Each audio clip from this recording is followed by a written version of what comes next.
Time to cook. Welcome back. Back from my hiatus, politicking on the latest. Welcome back. My name is Nathan Ivey. I'm a Virgo with superlative flows. Welcome back to the Nathan Ivey Show, daily digital show. We get together weekdays, 8 a.m. to 10 a.m. typically, and we chop it up on people, politics, and pleasure. If you would like to test the limits of a dangerous force, which would be your own voice, 513-873-7134. Let's start the show very quickly because I need to leave. I got a hard leave at about 10 a.m. this morning, and there's a lot of things that are going on, and I'm very, very glad to be with you this morning. Welcome back to the Nathan Ivey Show for first-timers, where nothing is funnier than the truth. Men are allowed to be men. In fact, I expect for you to be a man. And lames get their plane shot down like John McCain. I've given you the number.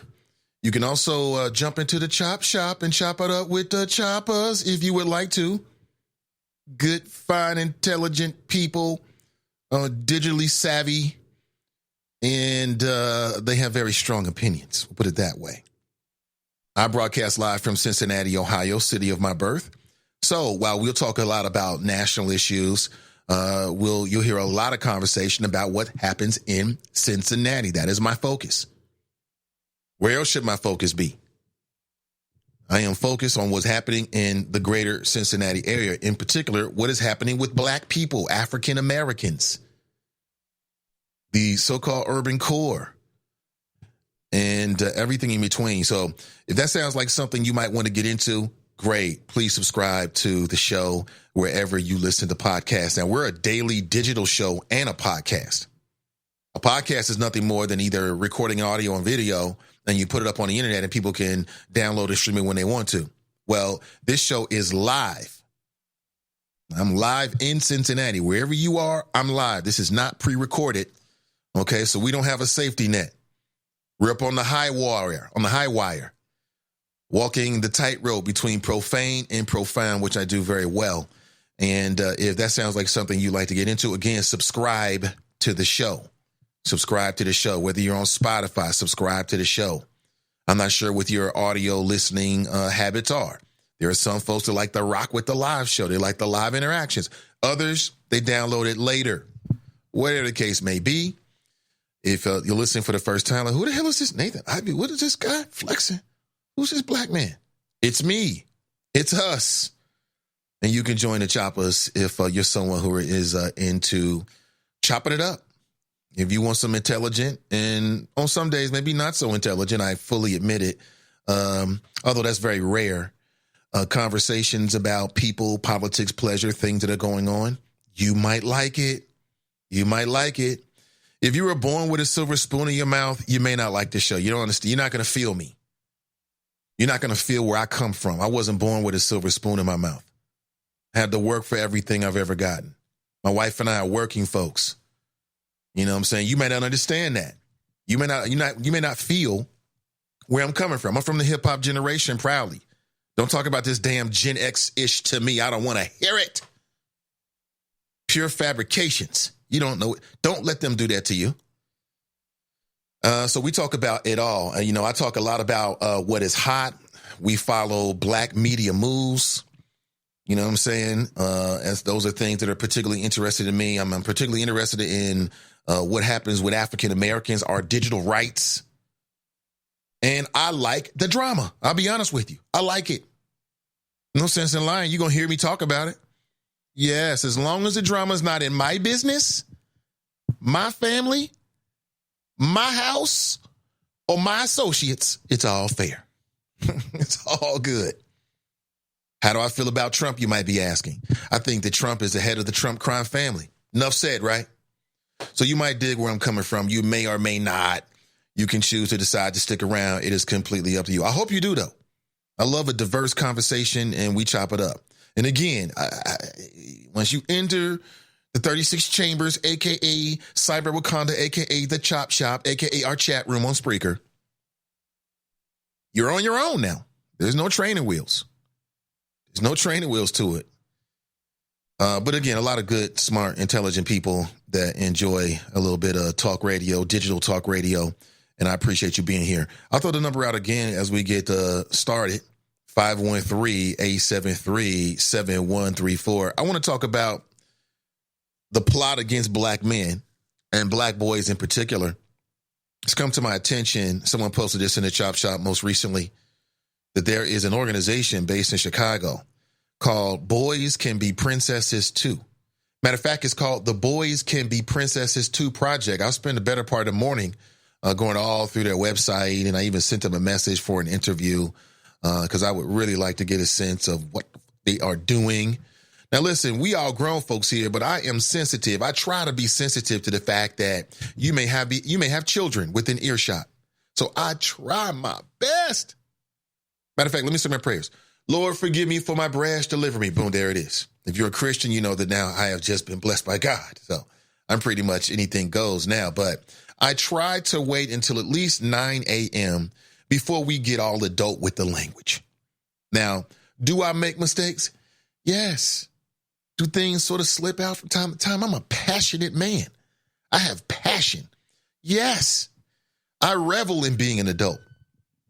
I could, as a kid, I couldn't wait to get grown so I could do what the hell I want to do.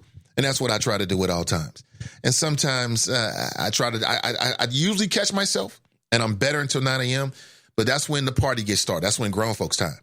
We can use grown folks language. Now, I know we on the internet and the FCC is not going to regulate this. No one's going to come in and tell us to stop using the language. But we must have some standards, right? We must have some standards. So that's all I ask. That's all I ask. Yeah, so I spent the better part of the morning on this website, the Boys Can Be Princesses 2 Project. If you saw today's podcast artwork, I actually took a snippet of the images from their website. And this is disturbing. This is very disturbing to me, in particular, because I see these little black boys, little brown boys, look like the age of my son, Junior. And they are dressed up with princesses. They're dressed up like princesses. So I just really struggling to understand why someone would create something like this.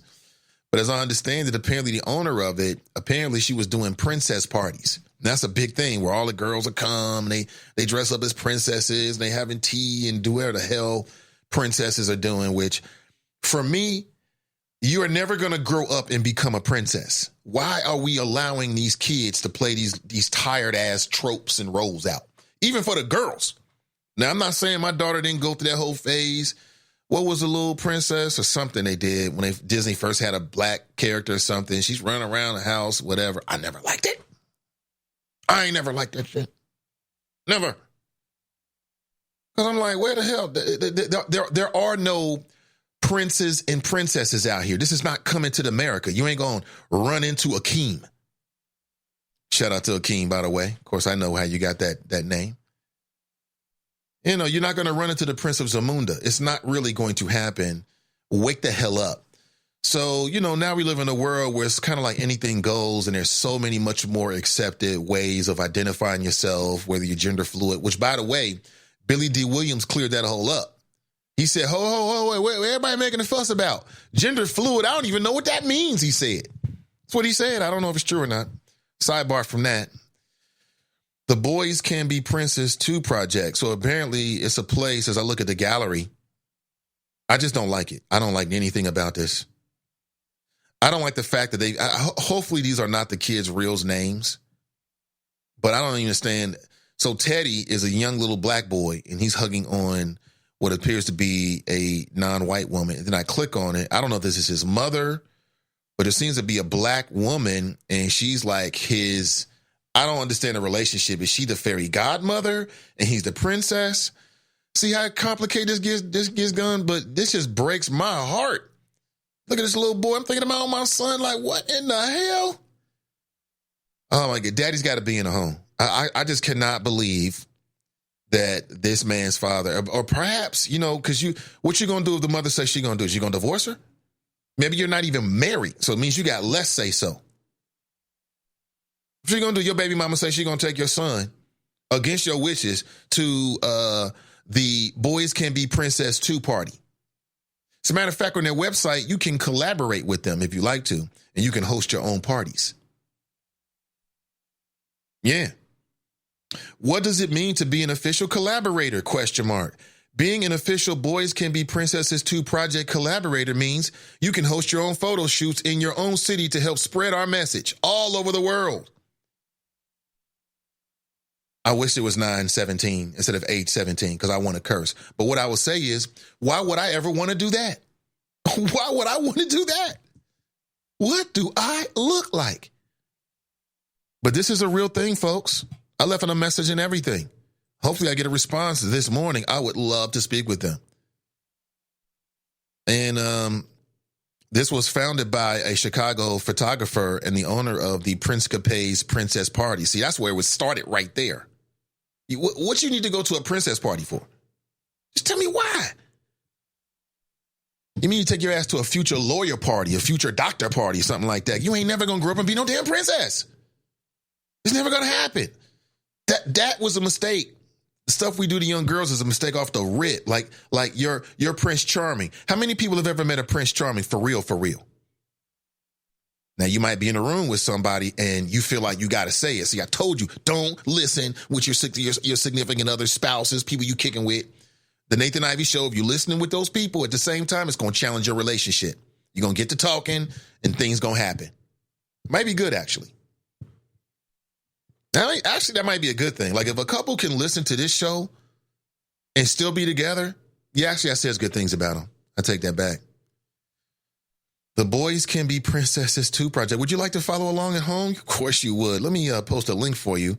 I'm remiss in my duties. I should have been done did this, as black folks would say. Should have been done did this. There it is. You can check it out. Somebody writes, why are these mothers indulging their boys in this nonsense? That is a great question. To me, this is tantamount to child abuse. This is tantamount to child abuse, in my humble opinion. Now, I don't know the particulars of these family circumstances. There could be some circumstances where I'm like, oh, okay, now I understand. But just being ignorant on a website, with no information, just talking in a microphone right here, right now, I ain't feeling it. There was something in here that I thought was the most ridiculous thing I've ever heard as it relates to kids. One of the most ridiculous things.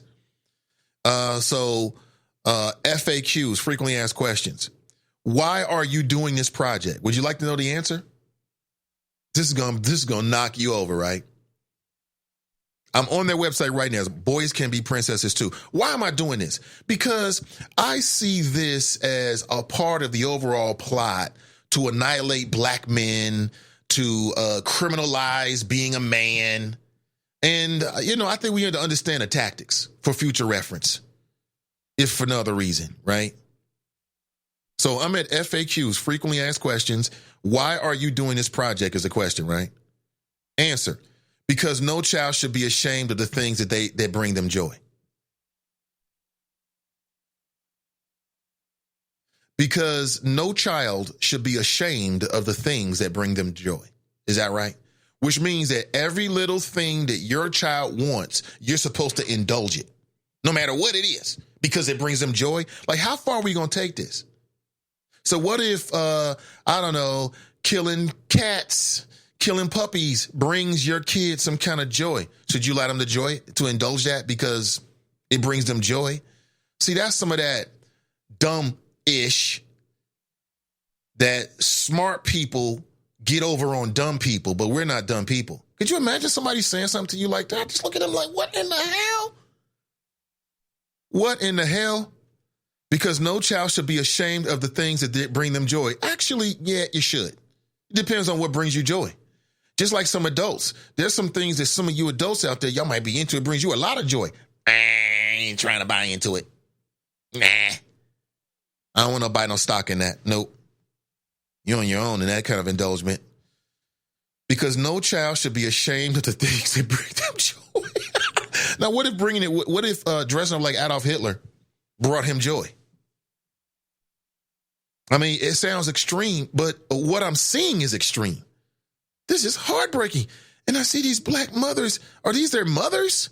Please tell me that's not your mama that took you to the Boys Can Be Princesses 2. Now, that's one way of looking at it. That's a very heterosexual, centric, non-dressing up like little boys, non-dressing up little boys like girls. I'm not into all of that. We ain't doing all of that with Junior. Now, he can make those decisions as he gets older. He gets 18. You know what I'm saying? I'm old school in that way. When you leave my house, you're grown. I can't stop you. I'm not even going to invest in it. I'll tell you the best I can, but here around me, in terms of what I want to see, hell no. But are these young boys who have already, even at a young age, exhibited some type of gender fluidity kind of thing? And so maybe these mothers are like, well, I'm not indulging him. I just don't want him to feel ashamed about how he has been naturally feeling and the things that I've been observing in this boy since he was very young.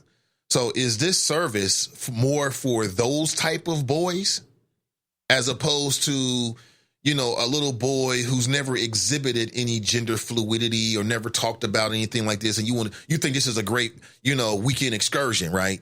So last week we was bungee jumping, and next week we're going to go to the football tournament, but this week we're going to go to Boys Can Be Princesses 2 camp. I don't know.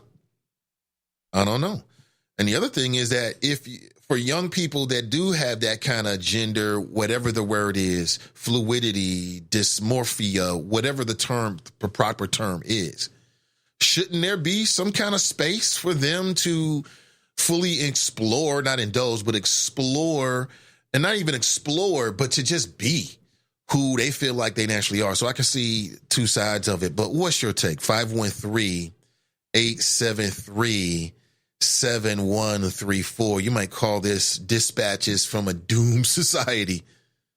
I'm like, we just doomed. When I saw that, I'm like, okay, we doomed. We ain't got no shot. We ain't got no shot whatsoever. Donnie B is planning to be live today at 12:30. She's going to be talking about George Zimmerman and his lawsuit against the Trayvon Martin family and then the publishers of a book that Benjamin Crump put out, which I do not have, and I want it to be a part of my library. It's got a very, very provocative title, but I'll leave it for Donnie B to get into it. She'll also be talking about Lamar Jackson, and you had a guy named Tim Ryan who was doing a guest spot on a sports show, and he made some comments about Lamar Jackson that have gotten him suspended. Should he have been fired, though? What you mean suspended? Check it out, the live stream at 12:30 p.m. today, and it'll be live on Facebook and on Spreaker. Tanika writes, that's a hot mess. It is more than a hot mess. It is tantamount to child abuse, talking about because kids should be able to do what brings them joy. No, they shouldn't. Depends on what it is. Depends on what not everything. That's like a blank check. Who out here is writing blank checks for children? Yeah, just do whatever you want to do. I'm sure. Oh, it brings you joy? So what if eating candy all day brings your kid joy?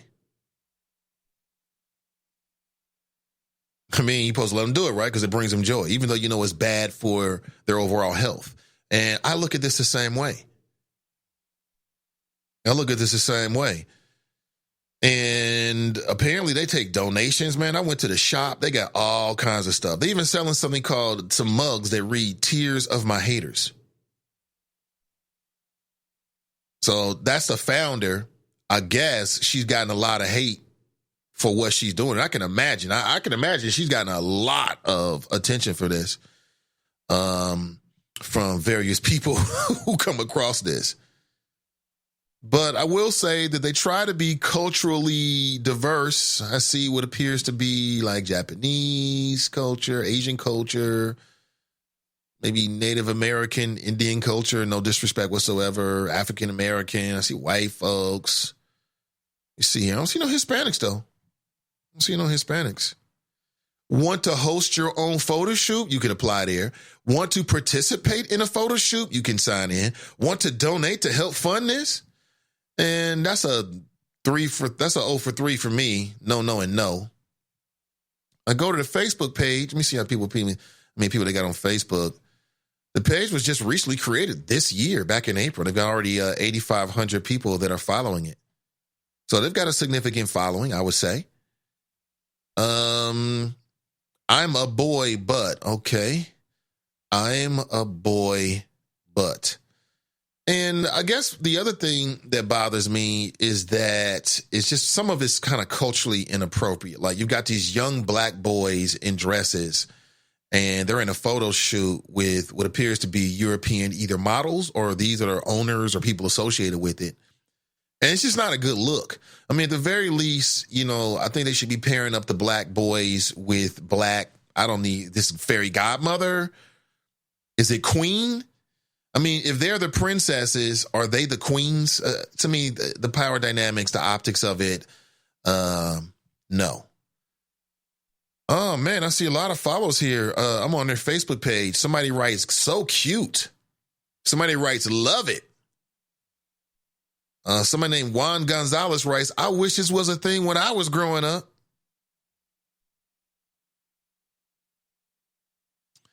So clearly there are a lot of different viewpoints on this particular issue, and I'd like to get your thoughts about it this morning. If you don't mind sharing them, please. 513-873-7134. This is the Nathan Ivey Show. We'll take our first pause. I want you to just let this marinate a little bit and then tell me what you think. Tell me what you think. We'll be right back. Don't go anywhere.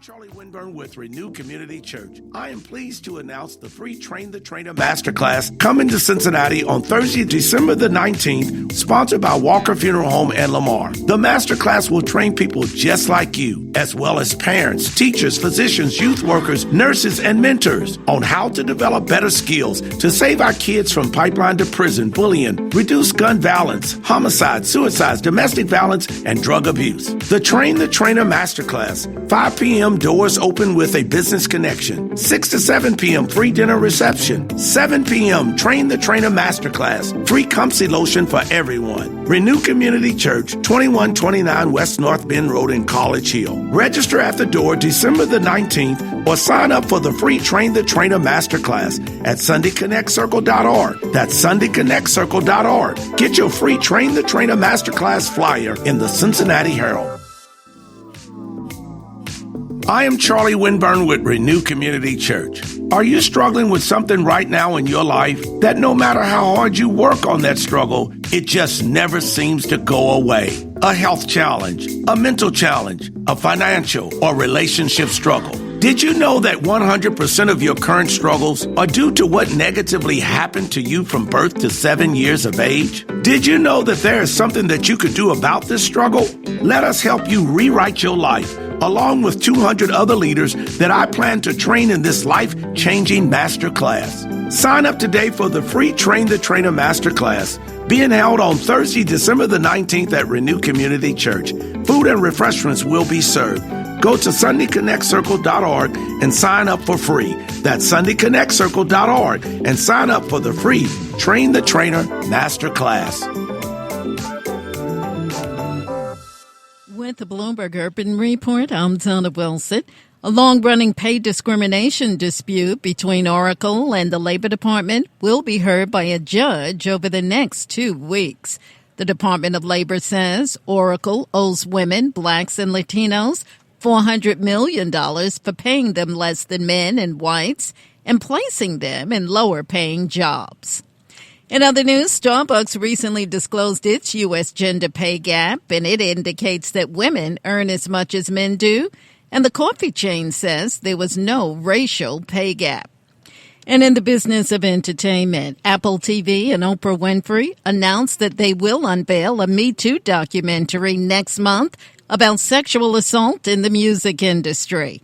The film's primary subject is Drew Dixon, who alleged multiple instances of misconduct by Russell Simmons. That's your Bloomberg Urban Report. I'm Donna Wilson. 1 in 3 adults in America have prediabetes, but most don't know it. To let people know it can be reversed before it becomes type 2 diabetes, professional basketball player Julius Randle is doing everything in reverse. I'm only dunking with reverse windmills. I drove the whole way to practice in reverse. I don't recommend it. This move's called the reverse shuffle. I do recommend it. And it took me months to learn how to speak in reverse, like this. Years 10 almost for diabetes type 2 with living Ben has mom my. In other words, my mom has been living with type 2 diabetes for almost 10 years. So together, we want to say to the 84 million Americans at risk, exercise and healthy eating can help reverse prediabetes. Start by taking a simple 1-minute risk test at doihaveprediabetes.org. Brought to you by the Ad Council and its Prediabetes Awareness Partners. Bet he can't say that in reverse.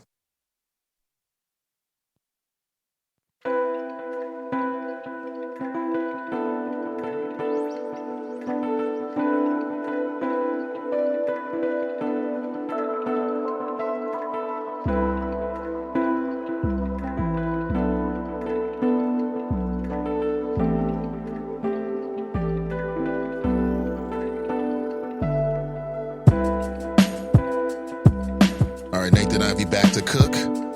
Welcome back. Good morning, choppers.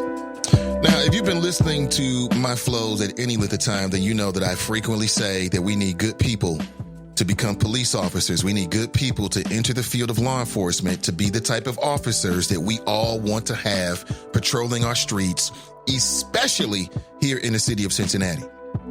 If you have ever considered a career in law enforcement, this could be an opportunity for you. This is a job alert. The Cincinnati police officer recruitment is now open. Interested persons must be at least 21 years of age at the time of the appointment, which is upon completion of the 28-week training academy. You must have a high school diploma or an equivalent GED and be eligible to work in the United States with a valid driver's license. Now, if you are 19 years of age or older and you're interested in becoming a police officer, they encourage you to apply to take the next recruit exam before January 31st. And there is a lot of news about law enforcement. Let's be real. We know it. We talk about it. We're not going to stop talking about it. We'll never shy away from talking about what needs to be said. But a part of that conversation is we need folks to enter into these kind of positions. This guy, good moral character, right? Courageous folks that understand that that's a leadership position and it comes with a lot of responsibility and a lot of accountability. I think that the conversation that we're all having starts at the point of entry. So please share this information with anyone who you think, well, maybe you've got a family member. Hell, it could be you. Could be you or a family member or someone close to you who's talked about possibly working in law enforcement. This could be the opportunity. I have talked with a Cincinnati police officer, and I have talked with several Cincinnati police officers, and I'm here to tell you that the Cincinnati police force is highly regarded around the country, if not around the world. I think Cincinnatians might be surprised to hear that be said, but it is true in certain circles. And again, I say I have family on the force. I know a lot of police officers. I've worked with police officers. Shout out to Scotty J and others. I've never had any bad interactions. These are good people. They keep it real with you. And that's what we need. We need people from our community, from Cincinnati, that will become Cincinnati police officers. And that's just another level of policing your own neighborhoods. That's like a literal way of doing it. If you're interested, let me drop a link for you. I got plenty of links. Hold on, let me drop a link for you right here. And this is a really good starting point. Now, within this link is a link directly to the Cincinnati, the city of Cincinnati's website. And you can look at that site and get information directly. Matter of fact, I'm going to post that for you too. I want to make it as easy as possible for you to either use this information or to share this information. Now, if you're someone who is a part of several networks online, again, please share this wherever you think it might be. It might be the best place to put it. Let me see here. And for people who are interested, the salary of a Cincinnati police officer after 5 years, Cincinnati police officers earn between $61,000 and $73,000. That's not including overtime. People might be interested in the various benefits, health, dental, vision, sick, holiday, vacation, and longevity pay, credit union, pension plan, deferred compensation, and retirement plans. and an opportunity to participate in neighborhood service projects designed to sustain community relations. So you can work in your own community. I know of one officer in particular who works in the community, and he is very highly regarded for the work that he does. And I think that he is a great example of a local Cincinnati police officer, black police officer. Won't put his name out there to embarrass him. And I'm sure you have your own. So again, you've got the information. Please share this. I'll say it again. Please share this wherever you think it should be shared. Share this with your family members. Share this with coworkers. Maybe they've got a child and you were talking one day via the cubicle and they say, hey, my son wants to go in law enforcement. This could be an opportunity. All right, so let us move on. 513-873-7134. If you'd like to share your thoughts this morning, I love to hear them. It's 8:37 a.m. I want to talk about everything that is going on, including as we kicked off the show today, talking about the boys can be princesses too. And I try to look at things from two sides, and I've given you the two sides of it. On one hand, I look at it as cultural annihilation. This is attempts to emasculate men, black men in particular, but men in general. I mean, on some levels, it's almost like, damn, to say you are a man is becoming a dirty word for some people. Not for me. I'm sure not for you, but for some. And these are very troubling images. I mean, the image of a young boy in a dress. Now, I don't ever remember doing nothing like that. As a kid, I never had an inclination to dress up. I wanted to be like my father. I wanted to be like my grandfather, like my uncle. That's how I wanted to be like. I didn't want to wear what the hell my mother was wearing. It never crossed my mind. Now, that's my experience, though. You know, I'm open enough to say that obviously in today's world that there's people who have different feelings at a young age. And, you know, some people can be made to feel ashamed of those feelings. So what they're saying here is, hey, you know, they say toys is toys and clothes is clothes. That's what they're one of their little mottos on the show. Do you agree with that? Are toys toys and clothes clothes? A kid wants to play with toys. Does it matter whether he's playing, with Barbie dolls, literally, or if he's playing with army men? Does it make a difference?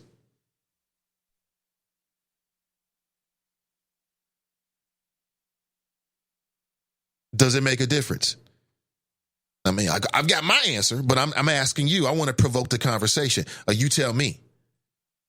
Does that make a difference? I would say it most certainly makes a difference. That's what I would say. Drop writes, are the guilty white people who adopted little black children in the 90s behind the emasculations of black boys? I don't know who's behind it. It could be the Russians. It could be the good white folks you refer to. I'm not sure who's behind it, but it's evident. It's quite evident. It is quite evident. Kai,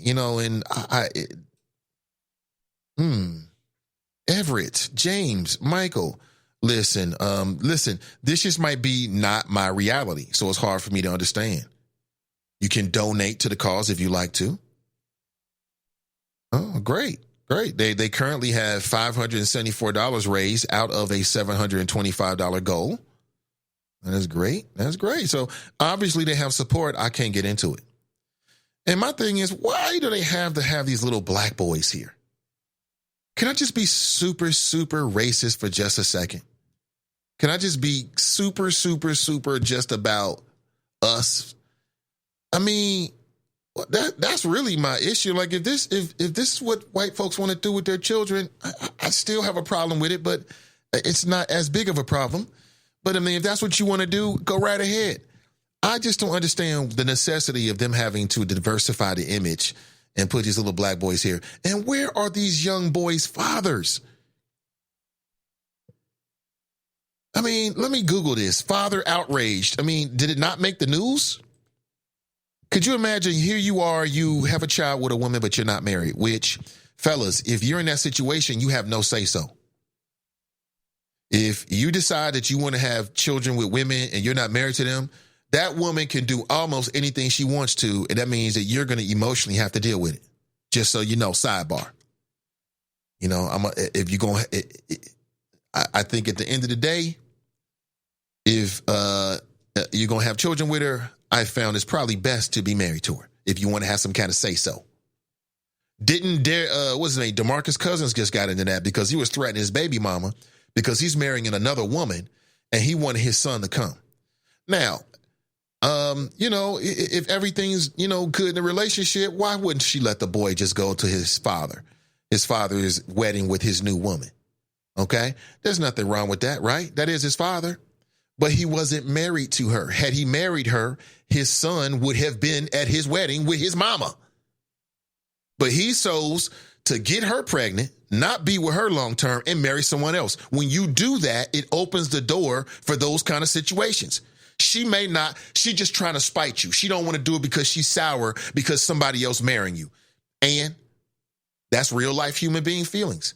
But when you marry her, that's at least one issue you don't have to deal with. I'm just saying, where are these boys' fathers at? Why haven't we heard about black man goes crazy? Baby mama takes son to weird photograph shoot or something like that. I haven't heard any headlines like that. Have you seen this? Oh, man, but they raised $574 through 18 donors, so they must have some support. They must have some support. We are living in the last days of good damn common sense, my friends. And it's all downhill from here. Hold on to your Bibles and your shotguns because you're going to need them. You're going to need them. Brenda writes, happy Friday. Tracy writes, hi. You got the door, black woman? All right. See what you rocking today. Hold on, choppers, hold on.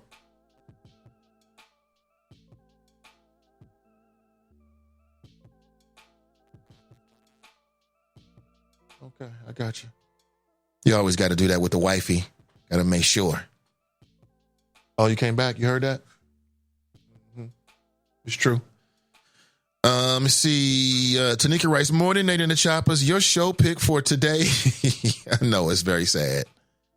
Brenda writes, happy Friday. Tracy writes, hi. Tanika writes, morning, Nate. Ray writes, grand risings all. Yeah, let me share the show out here to make sure everybody, I want to maximize our impact. Everybody to hear, make sure everyone hears the show because it needs to be heard. We are living in the last days. Living in the last days, my friends. Oh, my gosh. I am sorry. I'm sorry. This is how I feel about it. My progressive friends may not be happy about it. Listen, tomorrow, December 7th, is going to be the opener for the Ohio Kings, Cincinnati's brand new ABA expansion team.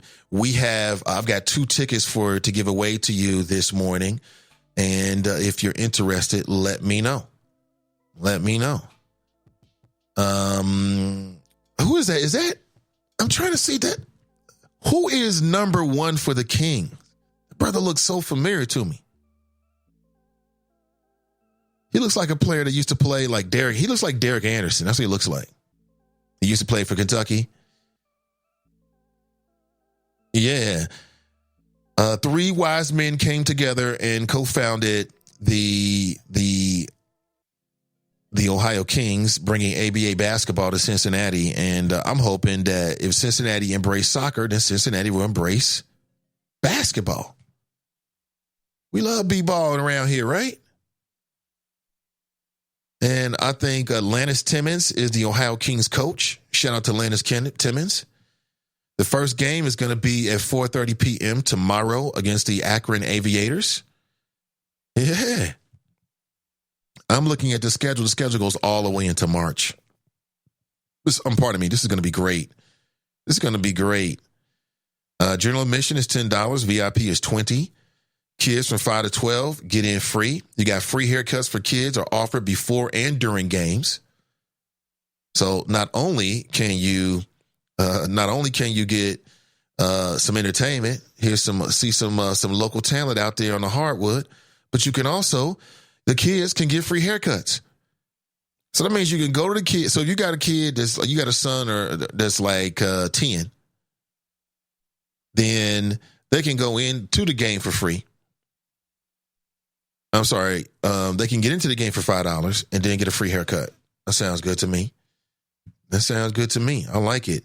Some of the teams here, the South Bend Monarchs, Michigan Lakehawks, Team Network, Steel City Yellow Jackets, Indiana Lions, Cleveland Blazers, South Bend Monarchs. Did I read that? That's it already. Indiana Lions, New Chicago Fury, Maryland Bulldogs, the Buckeye Show. I like some of these teams. I like the names. And then we're the Ohio Kings. Come on now. Kings. King me.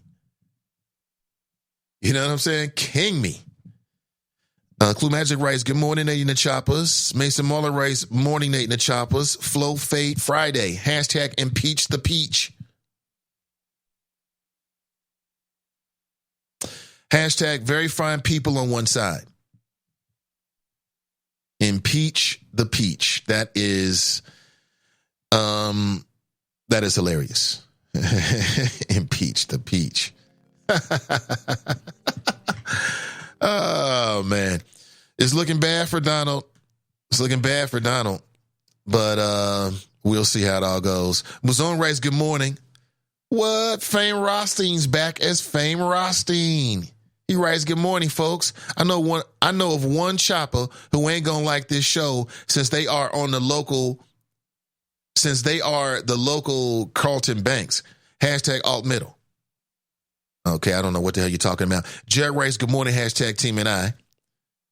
John, hashtag glorious, writes, good morning. And why, is that a pig right there? You are so self-deprecatingly funny. Karamia writes, good choppers. Good morning, choppers. And Nathan, TGIF. Tanika writes, it's extremely disturbing, Nate. The devil is a lie. I agree with you. It is very disturbing. It is. It's very disturbing. Teddy, Calvin, Tobias, Kai, Liam. Liam is a 13-year-old who volunteered to take part in this project specifically to be an ally to boys who like to dress up as princesses. He thinks it's important that everyone should feel comfortable about being who they are. We should all admire his compassion and empathy and strive to be more like Liam. So Liam looks to be a little, I would say, European-American child. And he dressed up like Princess Mulan, complete with what appears to be an Asian actress. And I'm looking at one image on the website. I'm on the website, Boys Can Be Princesses Too. And I'm looking at the profile of Liam, and I'm trying to figure out if this is child abuse or not. Okay, love for you to help me figure that out. This seems like straight up child abuse to me, but other people might see other things. And so Liam isn't even into dressing up. He just is there to be an ally because Liam has a lot of self-confidence and, you know, he wants to be an ally. So he's probably like one of the founders, like little brother or cousin or nephew or something like that. You know how that works. And what's interesting is the phallic symbol of a sword, which is in some regard a phallic symbol. At some point, he's holding a sword, which probably made him feel more masculine. And see, the Asian, it just looks like a robe. You know, it doesn't look as feminine as that. So Liam said, I'm not going all the way like Elsa, right? But, you know, I'll do the Mulan thing because it looks like a ninja. See, I see Liam working. Liam's talking about he wants to be, man, I see right through things. So Liam chose to be Mulan because he could play with swords. He knows that's going to make him look more masculine. I see right through you, Liam. He looks like a ninja.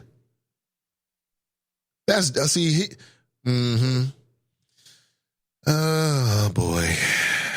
See here. This is sad. Calvin. Let me look at Calvin.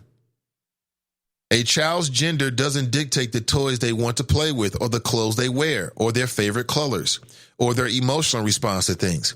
Let's celebrate kids for their kidness and let them be little. That's Calvin's mother, who ostensibly would be a woman of color. because he seems to be a little boy of color, and he's got a little magic wand in his hand. And so here's a question for you. Are clothes clothes and toys toys, or do we make more out of that than what it really is? So if your kid is little and you got a bunch of toys, you got Barbie dolls, you got Legos, you got a ninja outfit, you got a Spider-Man outfit, you got a princess outfit, you got, I don't know whatever else, right? And your kid naturally gravitates to like the girl stuff and he's a little boy, is that cause for alarm? Is that cause for alarm? I don't know. I don't know if it's cause for alarm or not, but I will say, if I'm being honest with you, I want my son to be like me. I'm a heterosexual male. And so even as a young boy, you know, I'm watching to see the things that he's naturally drawn to. And my son is like naturally drawn to a lot of things that I was drawn to. He plays with cars and he's got his little play men, and he's always crashing into something and playing ball and things like that. I'll be honest with you, as his father, nothing made me happier. Chip off the old block. And that's how every father is. You want your son to be like you. You want them to be them, but you want them to be like you. You know what I'm saying? Just like I wanted to be like my father. I wanted to be like my grandfather. I wanted to be like my uncle. I wanted to be like them. I wanted to dress like them. Do the things they was doing, working on cars. Just, what is this? He lighting pumpkins, is this? What is he doing? Oh my God. Here's an image of this little boy putting on what appears to be like some Cinderella slippers. And I just got a problem with it. Okay, I don't want to harp on this too much because I could spend 2 hours on this, and I think I pretty much made my points. I want to move on and talk about a few other things, but I will read your comments and the conversations up to you. Join if you feel as if you want to join the conversation. Again, 513-873-7134. I see Cam Hardy. What up, Cam Hardy? Cam Hardy, look for that podcast coming soon. Podcast from brother Cam Hardy. No Cincinnati polite. People get too damn polite. Speaking of polite, did you hear Tamron Hall talk about? She talked about, shout out to Tamron Hall. I've been paying attention. She's got her brand new show back. And now that everything that happened to her, you can tell she's coming back willing to talk about things that she's had to endure that she's never talked about before. And most recently, I saw a video clip of Tamron Hall telling a story of how she was introduced. She was new in the news business, and she was like in the back room or something, the prep room. It was herself and all her colleagues from the morning show. And a comic who she said is now deceased came into the room, was introduced. She said she walks over to him and announces herself and, introduced herself. Say, hey, my name is Tamron Hall. And this white, well, she didn't say white, but I think she did say, no, she didn't say white. This comic who is now passed away, he made a real ill comment to her. You want to know what he said? Well, apparently Tamron Hall, as she told the story, she said that this comic said to her in a room full of white folks, what did he say? He said, what is it with you people and with black people or you people in your names? And I guess he was referring to the fact that her name is Tamarin as opposed to Tammy or something like that. And she said that she was upset and she didn't say anything because I guess she felt like it would be some backlash. She was the new person, right? But she said what she wanted to say to the man was, what's up with you jerks? And I don't understand why she didn't. I mean, what would have been the backlash? I mean, because if there was any backlash, it just would have brought more attention to what he originally did wrong. There would have been no backlash whatsoever. And so she was telling that story most recently in her show, and she was connecting it to some things that are happening, like right now out in the media. So I thought that was very interesting. And I'm like, you didn't have to eat that. And you could tell it's bothering her because here it is years later, she's still talking about it. I'd rather just go ahead and say it rather than have to regret not saying it. Just go ahead and put it out there. Feel that way, put it out there. Let me see here. The parents of Gabriel Tay say a violent elementary school in Cincinnati covered up the bullying of their child. School officials say they cannot be held responsible. Yeah, that case is still going through right now. Cincinnati Public Schools is still fighting that. Remember Gabriel Tay, the young boy, Gabriel Tay, who killed himself after coming home from school. This happened back on 2017. It was not that long ago. And she came home and started CPR and then called 911, but the boy had no pulse. And so what's coming out are these details of incidences that happened that the school just covered up. And what I would say with Gabriel Tay in question as a CPS parent is, where is the transparency and where is the accountability as it relates to teachers and administrators? You know what I'm saying? I mean, because when I look at Gabriel Tay, I mean, the two administrators were part of the, and that's what they're mulling over right now. A judge is trying to decide as to whether the principal and vice principal at Carson Elementary should be a part of the lawsuit. Quote, these parents had no idea what was going on at Carson Elementary. Let me stop right there. I'm here to tell you that's just not particular to Carson Elementary, where things can happen to your child and parents are not properly notified about it. And when you bring it up, everybody admits that it's a problem. Oh, we sorry. But what is put in place to make sure that it doesn't happen again and to bring transparency and things like that? Because think about this. If something happens with your child at school, how do you know about it? How do you know about it? Well, you know about it because somebody from the school either contacts you or your child will text you or let you know or tell you when you get home. But as a parent, what I would say is that there are some things that within a day you should hear about. And I'll tell you why. Because I've seen it go both ways. I've seen situations that are relatively minor, and then administrators will try to make it a big deal because they view parents as problem parents. Problem parents are parents that give a damn about their kids and they're vocal about it, and they don't go along just because. Yeah.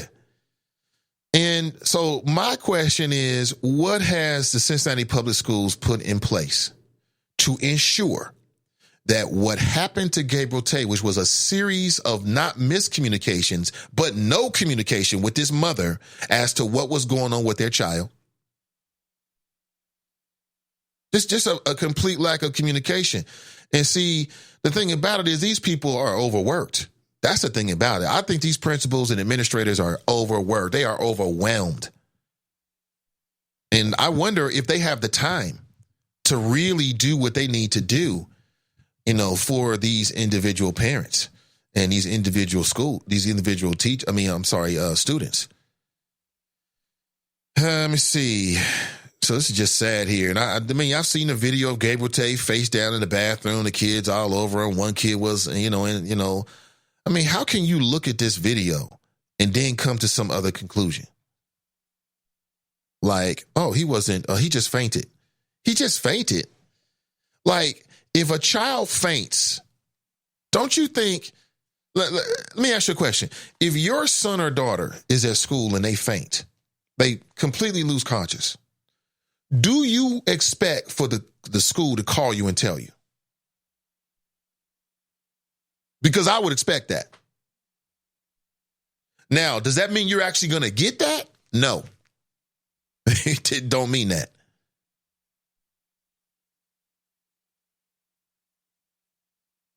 And apparently Gabriel Tay's mom, part of what she's saying is that had she known what was going on with her son, she never would have sent him back to school the next day. And I agree with that.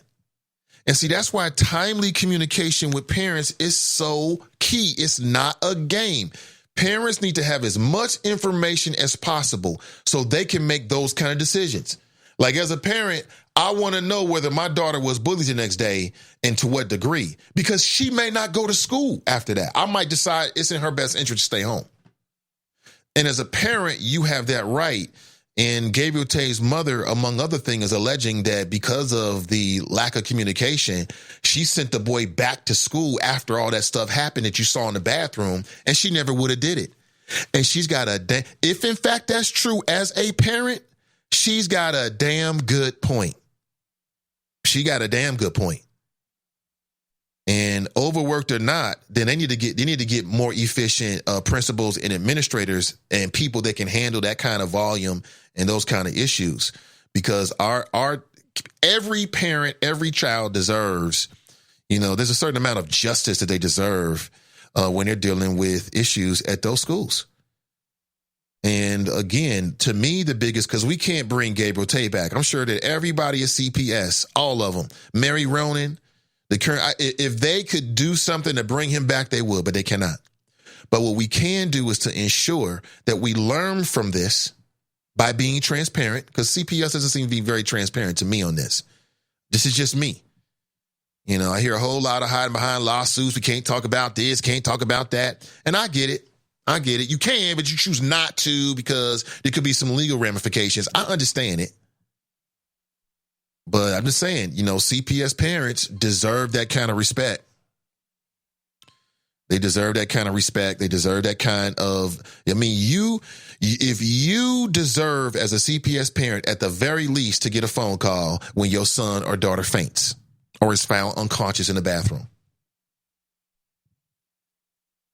That's just me. That's basic. Let's go back to the phones or to the phones for the first time. Good morning. Welcome to the show. Good morning, comrade. What's going on? Good morning. Not too much. I'm hearing what you're saying about Gabriel Tay, and that story is finally getting national news. Finally, I saw it in the New York Times a couple days ago. Did you? Yeah, it was in the New York Times. It's starting to get traction because now they're in the Sixth Circuit, a federal court. So next step is the Supreme Court. And one of the other questions they're trying to determine is whether a school can be liable for bullying. Because that's another big question they're trying to solve too, because the schools get some level of immunity, and they're fighting that. Mm-hmm. And I was keeping up with it early. I was actually emailing this public school board because me and my mom, when we first heard the news, we were so hurt we actually called the school board and told them this is totally unacceptable. Just as a I'm a graduate of CPS, but then just, I got nieces and nephews who are in CPS, and I could imagine that type of scenario, them being 7 or 8 years old, them wanting to kill themselves because they're getting bullied like that at school.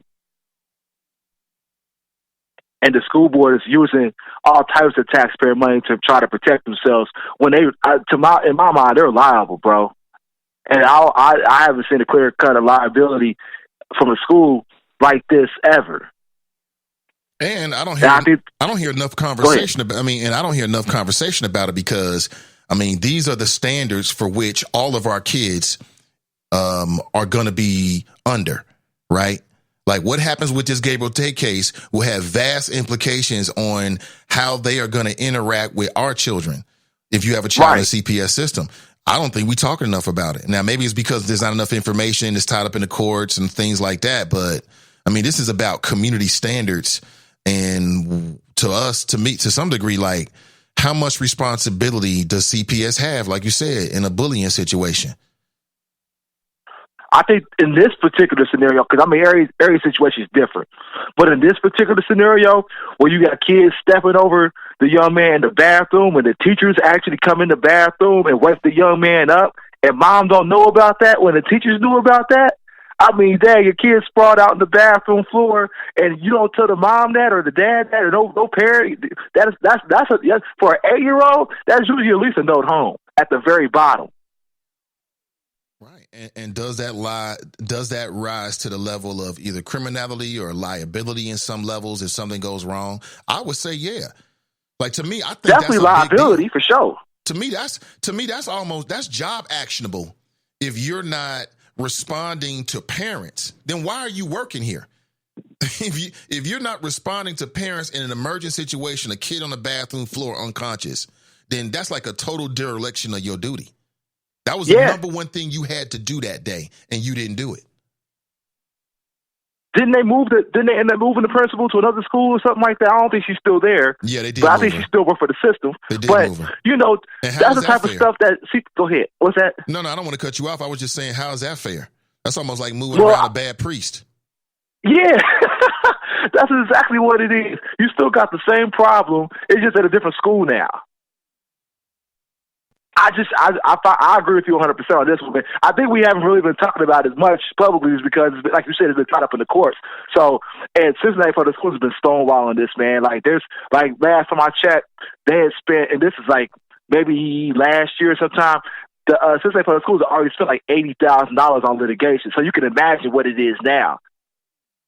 So, and this is taxpayer money. This is the type of money that goes to the school system. They're using it to fight against their liability for bullying, when they should be using that money to protect kids from getting bullied. They're trying to say there's nothing wrong here. Right. We did nothing wrong. Like, again, and like the mother said, she never would have sent him back to school the next day had she known about what happened the day prior. And that's a great example of just how dangerous it is to leave parents out in the dark. And then what happens is there are situations that are not this extreme that are happening right now in the CPS system. Who do parents turn to if you're getting stonewalled by administration? Who do you turn to? If you go to the district, you can't even get anybody on the phone. Yeah, or go to the board. Maybe go to the board, but I mean, what are they going to do? Right. What are they going to do? Unless one of the board members says, you know what, this is important enough for me to make a phone call. And even that's just a phone call. Right. So, I mean, it's to me, it's troubling, bro. It's very troubling. This to me is crazy. I can't even imagine. I mean, we're talking about, this is not even like a teenager. We're talking about an 8-year-old, bro. An 8-year-old on the bathroom floor on tape. And the parents don't know about that. Like, you don't call the parents and say, hey, we don't know what happened. We just found him on the floor. I mean, they didn't even say that. It's to me, it's problematic. I mean, I couldn't even imagine. It's just Cincinnati board just did the fast of it, just say we liable. Instead of they're going to fight this tooth and nail, spend $300,000 or maybe upwards of that if they want to go to the Supreme Court, trying to fight liability. And once they get found liable, it's going to be some undisclosed amount of money, and we'll not get the details, and they're going to get some garbage-ass statement about, oh, well, we're doing everything to stop bullying. Man, you had it on tape, and y'all ain't do anything except for fight and say we ain't responsible. Right. And so what's the system in place from a parent perspective? If you have a situation and the principal don't respond, the administrators at the school don't respond, where do you go? Like you said, you go to the school board. Okay, so you go to the school board, then what happens? Is there some guaranteed method that your issue is going to be dealt with, or is it just you just left to the mercy of whoever hears what you have to say? You at the mercy, bro, because all they're going to tell you, from what I understand, I went to the CPS website to see what they're doing on bullying. They have like some anonymous link where you can go in and report the bullying online. I mean, okay, that's cool and everything, but like you said, if the principal's stonewalling and you got, members of the district stonewalling that, who do you go to? I mean, I guess you go to lawyers and start suing, like what Gabriel Tate's mom's doing. It's disgusting, bro. See, you got parents out there, and I've talked to them. You got parents out there that got major issues at their school, but they don't want to say anything because they're afraid it's going to make things too hot for their kid and all this kind of stuff. Oh yeah, and that's another thing too. I've heard stories where kids have made the school hot because they've had issues, and the teachers get in the kids' ears about saying little stuff about people, about anything. So that's not unheard of either. The teacher's gonna make it hard for you too if you telling on them you having a bad experience with your teacher. They will punish you. Yeah, right. I've heard that. I've heard just from black and white parents. Yeah, it happens all the way around. And again, there's just you just got to deal with it. And I guess so. I mean, unless you go a lawyer up. It's terrible, man. I mean, when I first saw it, when it happened, I guess it's been 2 years now. Yeah. That little boy sprawled out on the bathroom floor, and people just stepping over him. And this is on tape. And 2 years later, we still talking about it, and there still ain't no resolution to that. I mean, I just can't imagine, man. It's to me, it's troubling. Yeah, it's very troubling. This is one of the most under talked about stories in Cincinnati, and it's It's the overall morality at play in the way that CPS is defending himself in this case against Gabriel Tate. And like we said, man, Right. I mean, this is bigger than Gabriel Tate. If you have a child that goes to CPS, this is what they'll do if it was your child. If your child gets bullied to death, this is what they're going to do.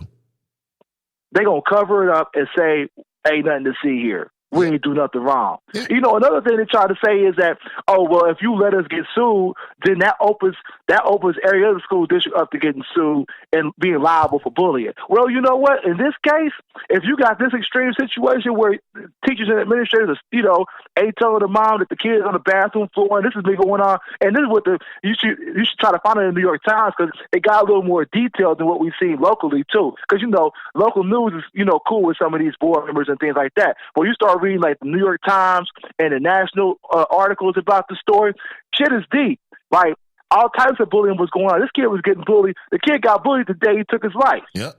And the day before. Yeah, Yep. and the day before. And the like day before. back-to-back days. Right. And Mary Ronan, superintendent, white female, she came in and said, nothing here. This ain't no bullying. Right. Right. Again, I said it then. I'll say it now. I thought she was completely out of line and was morally irresponsible when she said that in public. I think the school board is just as culpable too, because, you know, at some point in time, somebody in the room got to say, look, y'all, we got to just pay this. We got to pay this out and make this go away and just accept responsibility instead of going to court fighting and saying, oh, we not liable for this. When our principals and vice principals, assistant principals, you know what's going on, they don't want to tell the mom that the kid sprawled out in the middle of the bathroom floor. We got video of him getting beat up, basically. You know, he fainted. That's bullshit. Ain't no fainting go on. And that's the thing about it, too. Just make the blatantly lying about it. To cover up liability. And we got video. And the boy is dead. Because he probably felt like he couldn't go to his mom. He couldn't go to anybody. An 8-year-old. See, and the only way out was to kill himself and get bullied in school.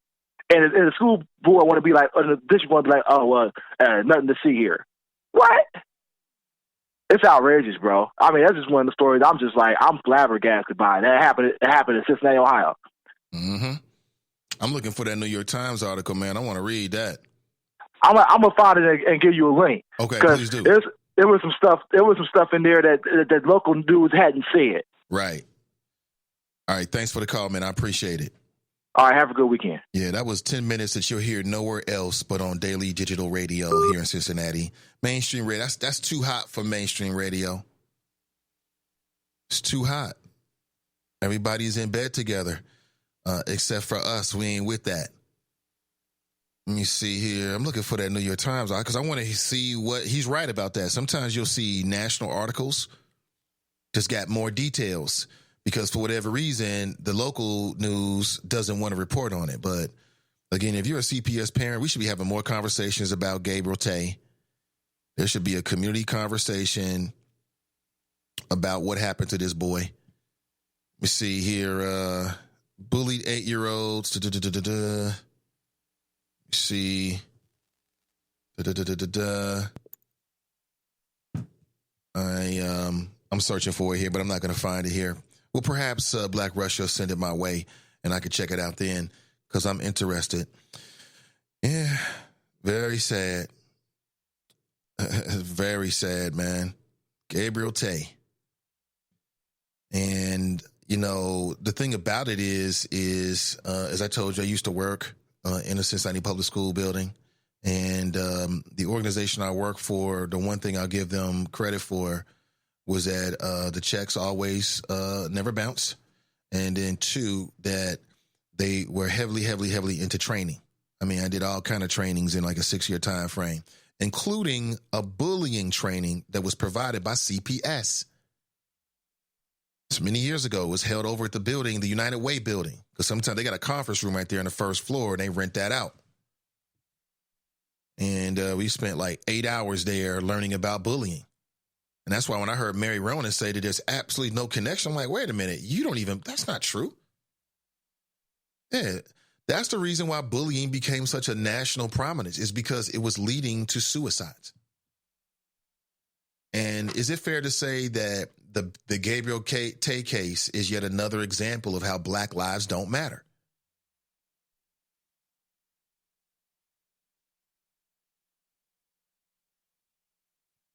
Yeah, I mean, his life didn't matter that he was getting bullied.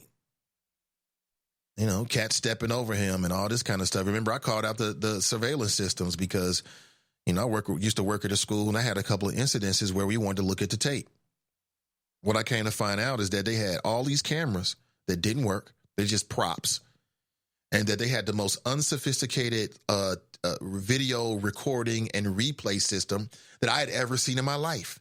It was something from like the damn early 90s, like literally. It's like, don't you know you can stream video better than this? You know, it's like, it's like a series of still shots. So inefficient. Our children deserve better. These are very big, heavy, super big issues. Super big, heavy issues. But let me get back to your chat. CJ writes, good morning, everyone. Pat writes, good morning. Mike Jones writes, good morning, Choppers. Why are those mothers indulging their boys in this nonsense?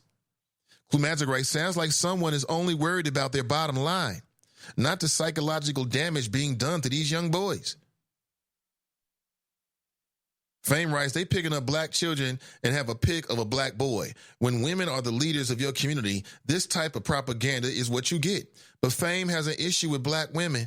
God damn, y'all are immersed. Cool Magic writes, what's the race or ethnicity of the owner or racial makeup of the ownership group, Nate? My mouth is just doing something else today. Let me look it up real quick here to see if I can find out who the owners are. It was started by Kim Wolf, photographer.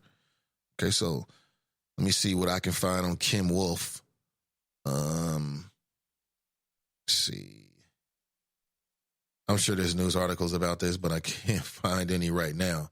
I just can't believe that Chicago News hasn't picked up on this, or some brother, the Nathan Ivey that's in Chicago right now, whoever that brother is or sister hasn't already discussed this.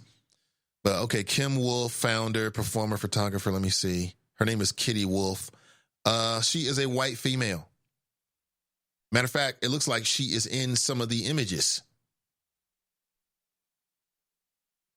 Meet Kitty Wolf. Okay, here it is. Yeah, I see it. See, to me, okay, this is just what she do. She does princess parties, and then she takes it further. So it's a white female. White female named Kitty Wolf. What did you expect? Majestic writes, I blame the fathers that never married the mothers of their children. Y'all ain't ish. Yeah, I mean, people overlook that, but that's the problem. That's the big problem of it. I mean, there's men want to have a child with a woman outside your marriage, but then you want to tell her what to do. And you think that's going to work. Then you want to have some say-so. You want to have ultimate say-so, like you the father in the house. You're not the father in the house, Negro. It don't work that way. You ain't going to be able to be the same father outside of the house. Never married. Now, if you were married once, I just feel like a woman's going to look at you differently if you were married to her. A mother is going to look at you differently, even if you got divorced at some point. That's a different scenario than just you have a baby, it don't work out, and y'all just co-parenting. Man, co-parenting that goes this way. It goes up and down with the particular attitudes and maturity of the people involved. If you got one person that's mature and another person that's not, you got problems. If you got two people that's immature, you got big problems. And it's like Forrest Gump. You never know what you're going to get. You never know what you're going to get. Then these brothers want to bellyache and moan. Oh, my baby. You ain't got no commitment to it whatsoever. So she don't have no commitment to you, B. That's how it works, man. It's the yin and the yang. Let's see here. Tracy posted, here's some news. Let me see. Let me click on this. Hijacked UPS truck led Florida police on a massive chase that ended in a fatal shootout. Now, as you know, I am not in favor of high-speed chases. It always seems to end badly. And this one did as well. It ended very badly. 4 people were killed after 2 robbery suspects who stole the truck, and they took off. Police caught up on the highway. I saw this early this morning. The police caught up with a man, and it was like something out of a movie. Like, you ever see that movie called Heat with De Niro, Pacino, first time ever? Val Kilmer, remember that? You should go check that out if you like those kind of movies, like a bank heist type of movie. Man, police opened fire and they killed everybody in the truck, including a UPS driver who was basically a hostage. Now, in the movies, when the people take a hostage, the police try not to shoot. And I even seen it in the movies where if the police are like, let's say somebody's taking a hostage and they'll be firing out, but the police won't fire back because they got a hostage. In this situation, it didn't hand that way. It did not go that way at all. And I saw the images when they were first put up. Now they're being whitewashed and airbrushed, but I saw the bodies tumbling out. It was terrible, man. I mean, you saw the UPS driver was trying to climb out and he was just taking bullets. Just terrible situation. Terrible situation. And the way people are going to cook this up is going to be real simple. Don't rob and steal and then brandish weapons at the police. And this was in broad daylight in the middle of traffic. Now, imagine being on traffic and the scene just goes down right there in front of you. You don't know what's going on. You know what I'm saying? You don't know what's going on. All you know is that all of a sudden you see police, you see all kind of stuff that's going down. You can't do anything about that. If you're in your car and it was kind of like semi-thick traffic, and then the police roll up and they're shooting, what are you going to do, duck? You're just kind of stuck. And apparently an innocent bystander, like somebody not inside of the UPS van, was killed as well, man. That's just a terrible situation like there. Man, I saw it all. See, now I saw it early. It might have been late last night I saw it, or early this morning. I can't remember. But when I checked it again right before the show started, I saw that they had started to airbrush things and whitewash things, and you can't really see things the way they are and the way they should be seen because they don't want you to see the bodies and things like that. It was terrible. It was terrible, man. Angela writes, school system has to be in top 10 stressful professionals. I would agree. I mean, listen, I never was a teacher. That wasn't what I did. But I got a chance to see what the teachers had to do and their responsibility. It is a huge responsibility. It is such a big responsibility. I do not envy them. I do not ever want to be a teacher. I'm not built for it. See, I already know that about myself. The administrators, oh my God, they don't. It's different, but I'm sure it's just even more because they're dealing with the teachers in every teacher's class and then all of the parents. Whereas the teacher is just dealing with her class and the parent, his or her class and the parents that they deal with. The administrator's got to deal with all of it. Principal, that person has to deal with everything and the facility and managing all the relationships outside of. I mean, these are very busy, I think, overworked people. So I agree with you on that, Angela. That's not a profession that I would want to go into precisely because of it.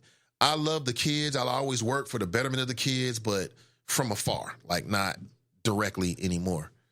Tracy writes, slammed her on the floor and took it, Angela. Highly disturbing is right. She was just going to the bathroom. I think I got way off of where I was. Hold on, let me go back here. Here it is. Great now. I think I'm catching up. TNT's in the house. She writes, good morning. More black officers who grew up in these inner city communities really needs to apply, but they won't because they will be seen as a snitch. Well, I mean, you're right. That is that perception about the police in some households and some communities, but not all. And I guess as it relates to the Cincinnati police officers recruitment that's going on right now, I mean, it'd be like any other job. You know, not all jobs are for everybody. But I think we both agree, Muzone, man, we need good people from our community to become a part of law enforcement and to do it in a way that's righteous. I know officers love to see them. I know black officers love to see them. Love to see them. Feel safe around them. Salt of the earth people, right? And we know that we need those kind of individuals to go into law enforcement and do their job. I mean, I ain't telling you not to do your job now. I ain't telling you to take no bullets, but do your job, and but also represent the community in a very, very positive way. Miss Tiffany writes, "Oh Lord, what did I just walk into? Boys being princesses, huh?" Hey, good morning, Miss Tiffany. I mean, somebody's got to do this work. Somebody's got to set it straight. I guess it's going to have to be us. Are the guilty white people who, I think I read that already. Renee writes, good morning. Hey, good to see you, Renee. Kelly writes, good morning. Miss Tiffany writes, good question to drop. Miss D writes, greetings. Hey, good to see you, Miss D. As always. Jesse writes, Lee Daniels and Shonda Rhimes. What? Miss Tiffany writes, Nate, that is so not true. What is that? Cassandra writes, hey, Choppers. Muzone writes, Thought Squad, stop it. Everything isn't political. Damn, you are ignorant as F. Thought Squad? That's hilarious. Pam writes, good morning, all. Nate, you and the wife, you're too cute. Kisses her on the way out. Oh, most definitely. Tracy writes, I'm still interested. Got you. Black Russia writes, economy added 266,000 jobs last month. Trump is winning. Hashtag alt middle. Clue Magic writes, I don't care, drop. May be a bipartisan effort. Republicans push agenda to hurt the black community as well. Just because some folks' heads is in the sand doesn't mean it's not happening. See, Clue and Dropper going back and forth. You can join the Chop Shop and check it out for yourself. Renee writes, these images make me clutch my pearls. Me too. Me too. I was not happy with it. I feel like these boys are being exploited by this woman and her capitalistic kind of desires. You know, she got out of the princess party business and realized that because of a new awakening in America's sexual awareness and also acceptance, that there's a new market. And that's young boys that want to dress up like girls, princesses. It's just real simple, okay? We didn't set these rules. We didn't set these rules. Are we making too much of this? Are we making too much of this? Should we look at this in a more or less serious light? Let me just add this to the conversation. Are we making too much of this? Are they right when they say that clothes are clothes and toys are toys? Is there any different from your kid, your son playing with walkie-talkies or playing with a Malibu Barbie? Is there any difference? Is there any difference? Now, I know there's a difference. I'm trying to provoke some thought. Let's not get twisted like, oh, Nate don't know there's a difference. Nate's playing dumb. I'm not playing dumb. I'm just trying to cook. Trying to cook up your thoughts and provoke some thoughts. That's it. That's it. So let's not get it twisted. Brian writes, good morning. Tracy writes, no drop, but I hope you're glad Obama surfaced. You was on some Where's Waldo-ish. Clue Magic writes, jobs where, BR? As in which industries, question mark. Cam writes, good morning and good day, Nathan and the Choppers. Welcome to the world of gross darkness. Let your light shine so you can see through it. Is that all we need to do? Just let our light shine? Hey, listen, folks, make sure you check out the Is It Just Me podcast coming up later today at 12:30 p.m. The plan is to live stream it. You can also check out the live audio stream on Spreaker, and you can go ahead and subscribe right now. And you can find that on the Is It Just Me podcast group and also on Sin Digital Media's page as well. All right, that'll be live later on today at 12:30 p.m. Donnie B will be talking about current events, including the controversy surrounding Lamar Jackson and Tim Ryan, who made some very interesting and very unflattering statements that got him suspended. She'll be discussing that. Also, George Zimmerman is back with a $100 million lawsuit. And people keep saying, well, how is George Zimmerman walking around? I keep telling you, people take shots at George Zimmerman. And it happened to him most recently.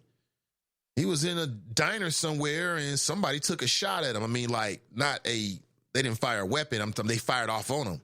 You know what I'm saying? They hit him in the face. They punched him in the face. And he called 911. I've got the audio. You can hear it on Donnie B's show later on. She'll be chopping it up. Tracy writes, she should have checked his ass right there. Right, Tracy.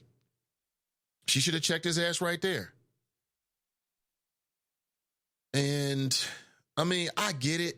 I totally understand that she's brand new in the industry. She got a good job. She on the Today Show. She ain't trying to lose her job on the Today Show by pissing off some well-known famous person that leads to some kind of controversy or anything that would lead to her losing her job. I understand it. I get it. I've also got the audio clip in which she talked about it. I'll play that for you. Plus, we'll talk about, we'll talk about numerous things. There's a few current events I want to talk about as we get ready for the weekend. And plus, kind of look to next week, to the week that is, because there's a couple things I want to put on your radar screen that don't have anything to do with impeachment. So we'll be right back. Don't go anywhere. Live, local, and vocal. This is the Nathan Ivey Daily Digital Show, and we'll be right back. I am Charlie Winburn with Renew Community Church. I am pleased to announce the free Train the Trainer Masterclass coming to Cincinnati on Thursday, December the 19th, sponsored by Walker Funeral Home and Lamar. The Masterclass will train people just like you, as well as parents, teachers, physicians, youth workers, nurses, and mentors on how to develop better skills to save our kids from pipeline to prison, bullying, reduce gun violence, homicide, suicides, domestic violence, and drug abuse. The Train the Trainer Masterclass, 5 p.m. doors open with a business connection. 6 to 7 p.m. free dinner reception. 7 p.m. Train the Trainer Masterclass. Free Comfsy lotion for everyone. Renew Community Church, 2129 West North Bend Road in College Hill. Register at the door December the 19th or sign up for the free Train the Trainer Masterclass at SundayConnectCircle.org. That's SundayConnectCircle.org. Get your free Train the Trainer Masterclass flyer in the Cincinnati Herald. I am Charlie Winburn with Renew Community Church. Are you struggling with something right now in your life that no matter how hard you work on that struggle, it just never seems to go away? A health challenge, a mental challenge, a financial or relationship struggle. Did you know that 100% of your current struggles are due to what negatively happened to you from birth to 7 years of age? Did you know that there is something that you could do about this struggle? Let us help you rewrite your life, along with 200 other leaders that I plan to train in this life-changing masterclass. Sign up today for the free Train the Trainer Masterclass, being held on Thursday, December the 19th at Renew Community Church. Food and refreshments will be served. Go to SundayConnectCircle.org and sign up for free. That's SundayConnectCircle.org and sign up for the free Train the Trainer Masterclass. With the Bloomberg Urban Report, I'm Donna Wilson. A long-running pay discrimination dispute between Oracle and the Labor Department will be heard by a judge over the next 2 weeks. The Department of Labor says Oracle owes women, blacks, and Latinos $400 million for paying them less than men and whites and placing them in lower-paying jobs. In other news, Starbucks recently disclosed its U.S. gender pay gap, and it indicates that women earn as much as men do, and the coffee chain says there was no racial pay gap. And in the business of entertainment, Apple TV and Oprah Winfrey announced that they will unveil a Me Too documentary next month about sexual assault in the music industry. The film's primary subject is Drew Dixon, who alleged multiple instances of misconduct by Russell Simmons. That's your Bloomberg Urban Report. I'm Donna Wilson. We depend on our drinking water supply daily, but where does that water come from? Your water provider encourages you to get to know your local water source so together we can protect and preserve it. The investments we make as a community to protect our water source now ensure we have a sustainable drinking water supply for the future. Visit drinktap.org to learn more. This message is brought to you by the American Water Works Association and your local water provider.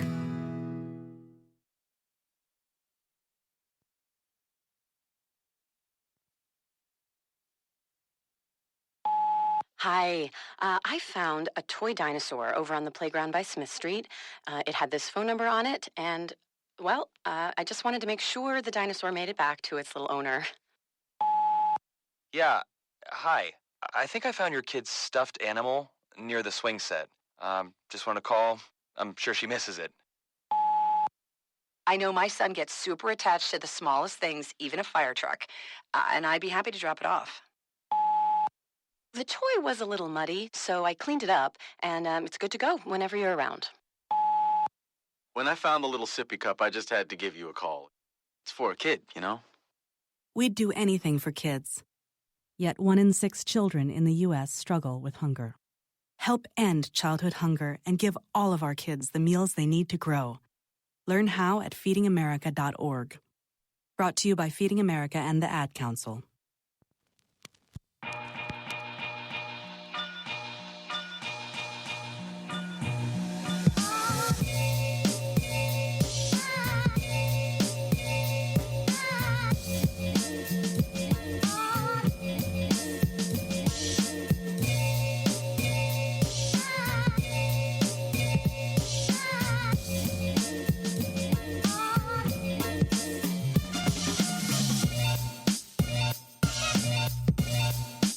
Good morning, all and beyond. Am I plugged into the masses? I believe I am. Good morning, everybody. Welcome back. This is the Nathan Ivey Show, a daily digital show broadcasting live from Cincinnati, Ohio, powered by Sin Digital Media, a new urban voice in the city of Cincinnati. Chopping it up on people, politics, and pleasure in a daily basis. True independent media, new black media. Please subscribe wherever you might be listening to. If you're listening for the first time, if you've been listening for a long time, please go ahead and share and like today's podcast. Dispatches from a doomed society. We are doomed. So one of the first thoughts I thought of this morning when I saw something very interesting that caught my eye. Boys can be princesses too. Looks like this might be something new that just hit the market. And it allows young boys to dress up like a princess because the founder believes that whatever brings a child joy is what a child should be able to do. And I disagree with that. It depends on what it is. Same thing with adults. There's a lot of things that people enjoy that get their ass in prison. So just because you enjoy something that brings you joy don't mean you should be doing it per se. Per se. Depends on what it is. The Train the Trainer is still available. And I just posted a link to Sunday Connect Circle. If you're interested, Renew Community Church, the Train the Trainer Masterclass. This is going to be on December the 19th. Starts at 5 p.m. with an hour for like a business connect session. At 6 p.m., they're going to kick off the full dinner. Dinner for 1 hour. And about 6:50 p.m. approximately, the Train the Trainer Masterclass will begin. It's a free training. And if you're interested, follow the link that I posted. Matter of fact, I'm going to post it again. I want to make sure you get this information and register and make sure you reserve your spot. And when you go, please tell people that you heard about it on the Nathan Ivey Show. That means everything. You already know. Appreciate it. That's coming up on December the 19th. You're like, Nate, what is the 19th? That is a Thursday evening, approximately 13 days away from today. And that includes weekends. So if you're interested, this could be an opportunity for you. Please check it out. I mean, listen, if you're interested, just hit the link, check it out for yourself, and make your decision. Kelly Prather says she's running for Hamilton County Commissioner and that she has a message for her two establishment opponents in the 2020 Democratic primary. Quote, I won't take my bid for this seat for granted if I was them. That's what Kelly Prather told Politics Extra. Hey, shout out to Kelly Prather. I support Kelly Prather. I think that Kelly Prather is serious about our community.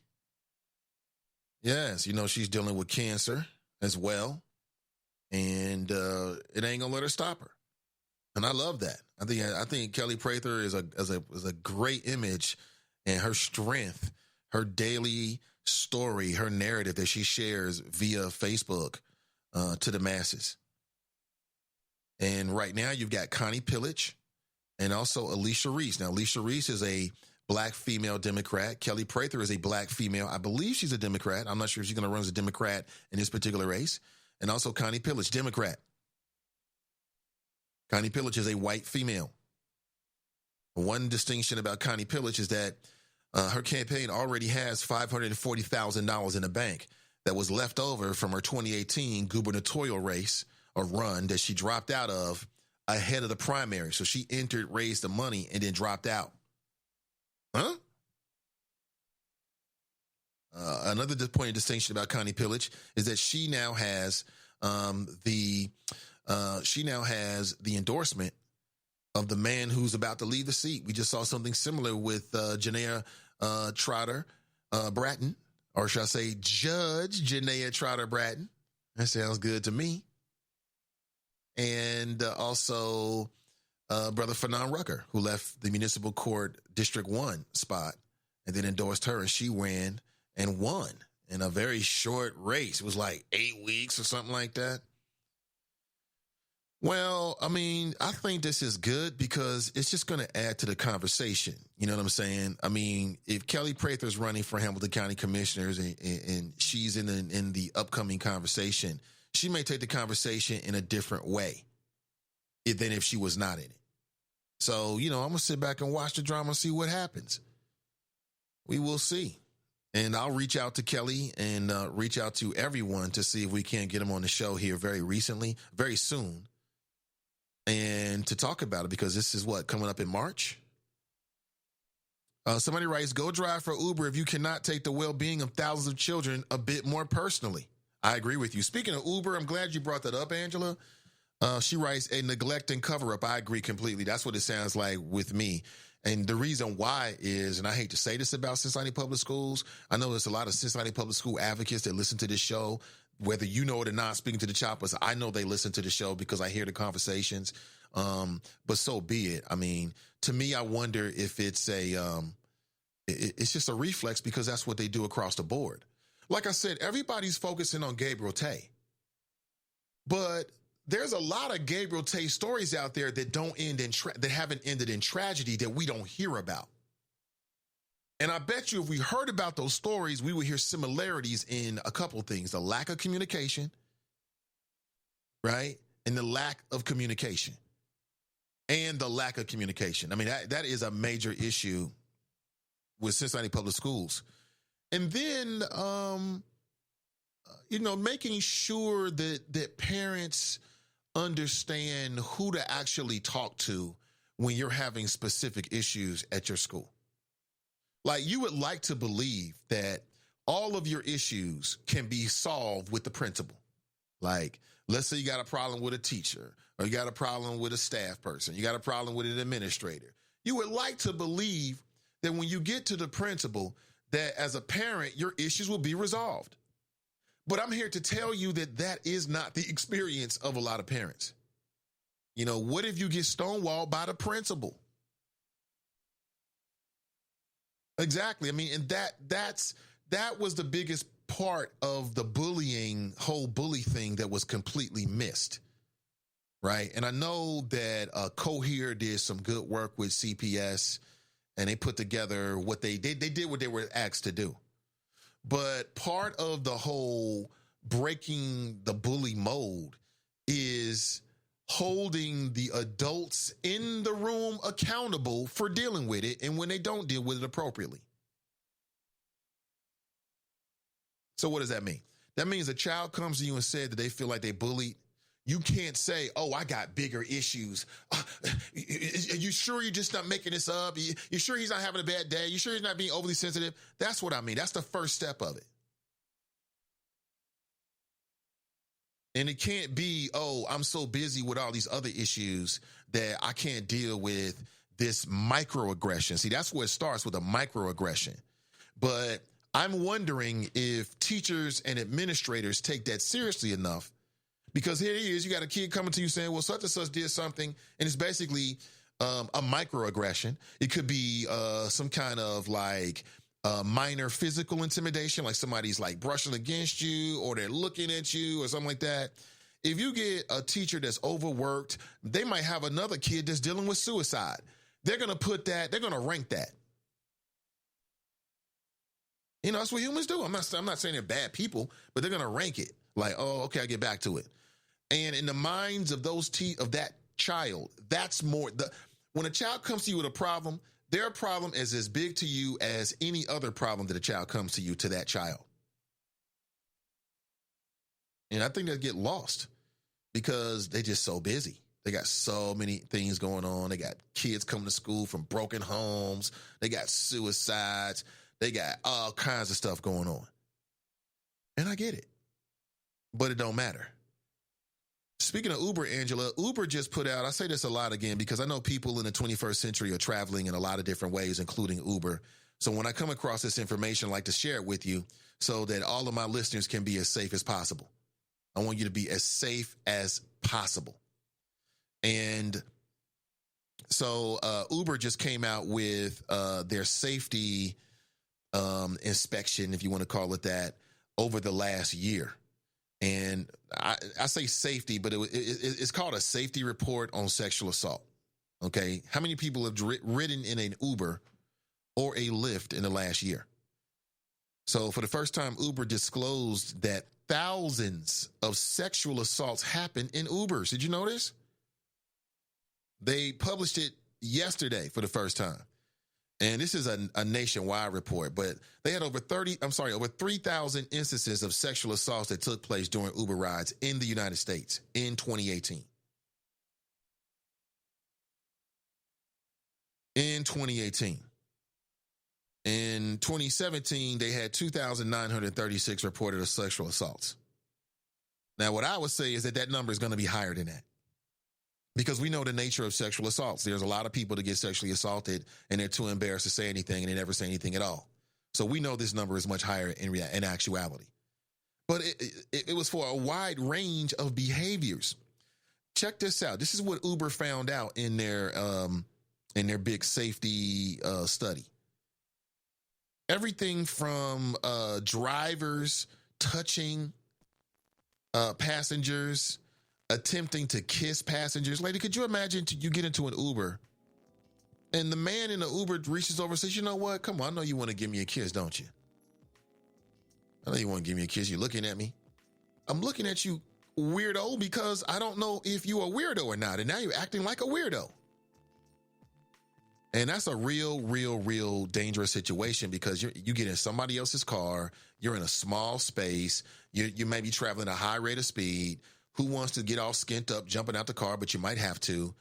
And it's just quite remarkable. And the only thing I can assess is with it is that this is what happens when strangers come together. You got some people out there that on paper look to be okay.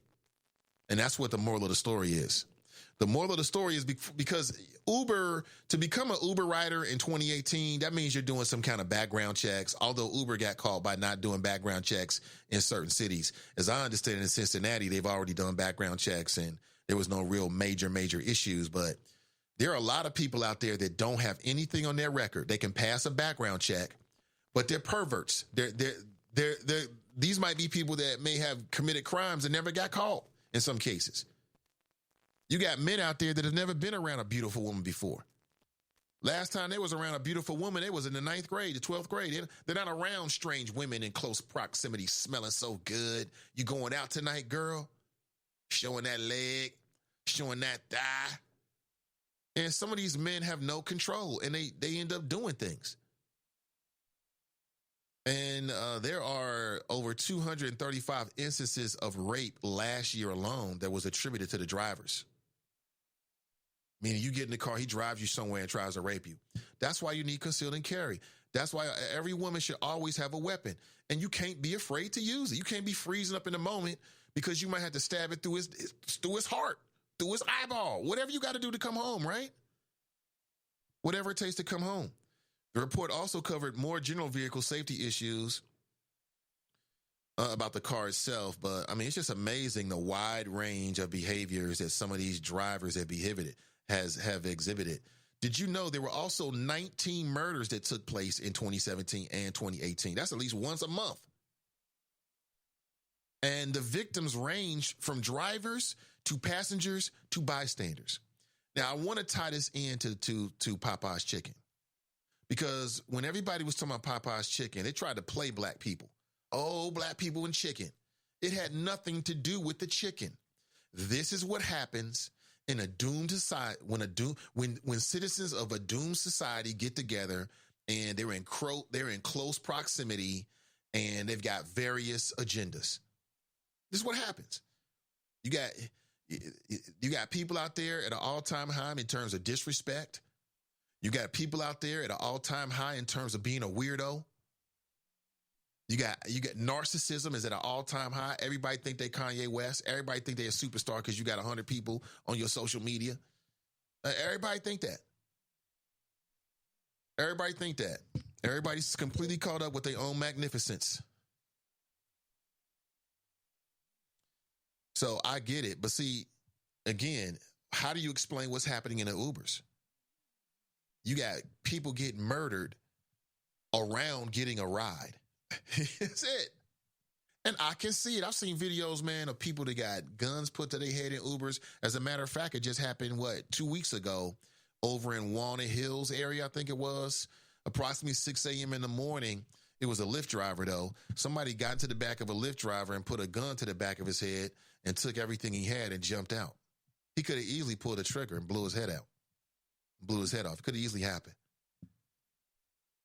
Could have easily happened. I've gotten into Ubers like, this guy's shady. It don't feel right. I've gotten into Ubers where the car itself and the way the dude was coming off was totally inappropriate. Totally inappropriate. But here's what you need to do. Number one, stop being late every damn where. See, people are always running late these days. So what happens is you get into the Uber and as soon as you get in, you like, oh, this is some bullshit. But you late, so you feel like you got to take it. Stop being late all the time and give yourself the flexibility to get there early and you might have to deny 3 or 4 different Ubers. I do it all the time. The wifey does it. You don't take the first Uber that comes up. There's a certain thing you're looking for to make sure you're going to get the quality ride because you never can tell. And Uber is no longer it's not a quality ride. You might get in the car and it's like a plume of smoke. You going to ride with them? You going to suck in all that secondhand smoke because you late? Stop being late. Give you more control of your over yourself. I think that is quite remarkable, quite honestly. I think that is quite remarkable. And here we are getting ready for the weekend. I know my people like to go out and have a good time. You're going to be hitting the Uber thing. You're going to be doing your thing in a lot of different ways. I get it. All I'm trying to say is protect yourself. That's it. Protect yourself. Y'all better start back. Y'all better start back taking bootlegs and cabs. There are people that do bootleg cabs. There are people that do Uber. I met 2 brothers, and actually one brother picked me up twice, and he gave me his card. He's like, man, you ever need a ride? Just hit me up. We'll turn the app off and deal man to man. He does Cash App. So he's got his own business. I love it. I haven't used it, but I love it. Matter of fact, I ran into several guys like that. It was both black. It was 3 black guys. One was older. The other 2 guys was younger. I get in the Uber. They got business cards made out. So you need a ride? Hit me up, man. Oh, word? Yeah. I give you a good deal. So yeah, bootlegging is still alive and well. It is still alive and well. Why are you caping for the other? Okay, I won't need to get into that. Uber about to get hit with a class action lawsuit if they don't straighten up. They have been hit. That's why they straightened up. That's why they started doing all these different protocols, and they made drivers jump through a couple more hoops and extra security and all this kind of stuff. They take security, I think, a little more seriously now than they did, let's say, 5 years ago, because out in San Francisco, they had like 28 people, 36 people that alleged to have been raped by drivers just in San Francisco. And what they found out is that Uber wasn't really doing their due diligence when it came to the background check. Like I said, I don't know how extensive it is, but as I understand, it's a simple background check. And just because somebody doesn't have a record does not mean they're not dangerous. I'll say it again. You ever seen that television show Dexter? What was he? He worked in law enforcement, moonlighting as a serial killer. He didn't have a record. Yeah, just because you don't have a record don't mean that you're not dangerous. So, ladies, fellas, I don't care what your gender is. This is something that if you take ride share, you should never be, number one, never settle. That's number one. If you get into the car and there's anything you don't like, cancel it. Eat that $4 or $5 for your overall peace of mind, comfort, and safety. It's not that expensive. I think it's like $4 or $5 or something like that. Because I've done it a few times. I'll just eat it rather than get into your environment. I'm never getting into an Uber and I got to sit on trash. If you can't take the time to brush off your seats, I can't ride in your car. I can't do it. I had a family member that was doing Uber and he got a little lax. And some drivers let him know about it. Like, nah, we ain't handling it. And it made him not want to do Uber anymore. But I had to tell him, like, I feel just like they do, B. You know what I'm saying? Good morning to you. Currently 9:56 a.m. Black Russia writes, Angela, that T-shirt will sell. Angela writes, the CPS administration made judgment calls that weren't theirs to make.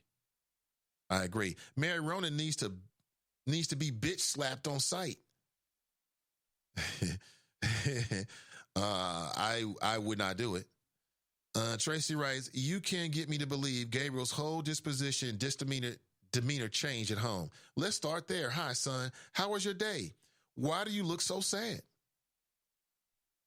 I think what happened is her son beat her home. I'm not sure what happened. Did she go to the store or something like that? But she left him and came back and found that he had committed suicide with a tie.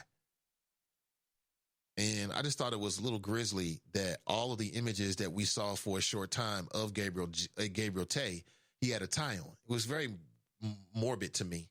But again, I have a certain sensitivity that maybe other people don't have. Just catching up here. Angela writes, principal and assistant principal left and Ronan retired, right? So all the people involved met on. But where is that principal and assistant principal? Have they just been passed on to another parish, so to speak, like they do with the Catholic priests? I mean, that was one of the biggest sins. Not just that there was an overall cover up per se, but then you farmed these guys out, knowing they had a history of abuse with young people, and then put them in a predatory position and then didn't tell anybody. Didn't tell nobody. So my question is this. When was the last time you heard about somebody like who had an issue with Cincinnati Public Schools and it got to the media, or you heard people on the radio talking about it and then it ended well, or things were done about it in a positive manner? Typically, that's not what you hear. Typically, what you hear is when there's been a lawsuit or it's been some kind of tragedy and the parents have they got no other place to go than, the nuclear route. Then you start to hear about it. But again, I don't know. That would be a question for the superintendent. If I ever talk to the superintendent, I would want her to walk me through that bully process and tell me how that makes sense. How is that effective? And how does it really address the issue? Let me see. CPS parents better wake the F up. Oh, but believe me, there are plenty of woke CPS parents. There are plenty of woke CPS parents. But you can always have more. Angela writes, I say a word of thanks. My father moved us the hell out of CPS district. Tracy writes, the mention of going to school should have made him pee on himself at minimum. Tracy writes, there was a rape in the hallway at Withrow last year. Angela writes, did it wind up on Snapchat? Cassandra writes, I wish these kids felt safe enough at home to bring it to their parents' attention. Because anytime my child comes to me, the first time I'm like, ignore them, it will be okay.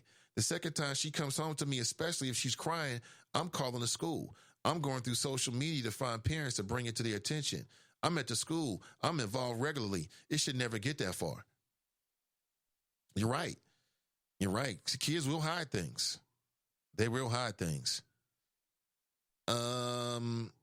Ray writes, Nathan, correct. Black lives don't matter. Case in point, revised 911 call system. Fane Rothstein writes, former Bengal and Kansas City Chief running back Larry Johnson accuses Dwayne Wade of being a Freemason and sacrificing his son to the devil. I did see that. And I thought, this is a little bit out there.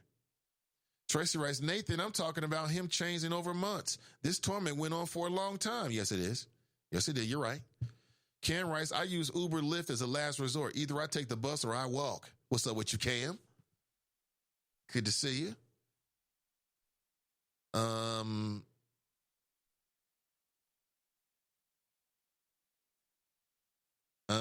Mason Marlowe writes, I had a Rheingeist last night. Is that right? Third degree weird dude. We need a blue Uber or Lyft network to get popping. A Bluber, the black Uber or Lyft. I like the way you're thinking. And they can use those names. You should, listen, go ahead and copyright that right now, Angela. That is your idea. Mason Marlowe writes, on a serious tip, I'm serious. You're starting to be a little weird. Little drop all X. Little drop all X. That's funny. I think you need a woman. Hashtag stalking while retired. Oh, boy. You think he needs a woman, huh? Oh, boy. I think I want to stay out of that. I'll let y'all have that conversation. So I say that not to alarm anybody, but to just put you on alert, so to speak. I don't want my listeners getting caught out there looking crazy. Okay? I can't have that.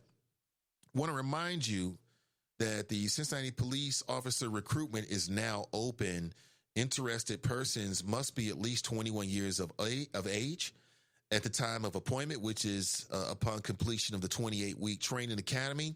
You must have a high school diploma or equivalent GED and be eligible to work in the United States with a valid driver's license. That sounds like something that you might be interested in. Keep listening. I'm going to post a link for you in just a second where you can directly apply to the Cincinnati Police Department if you're interested. You can also text Cincy PD for more information about the recruitment process.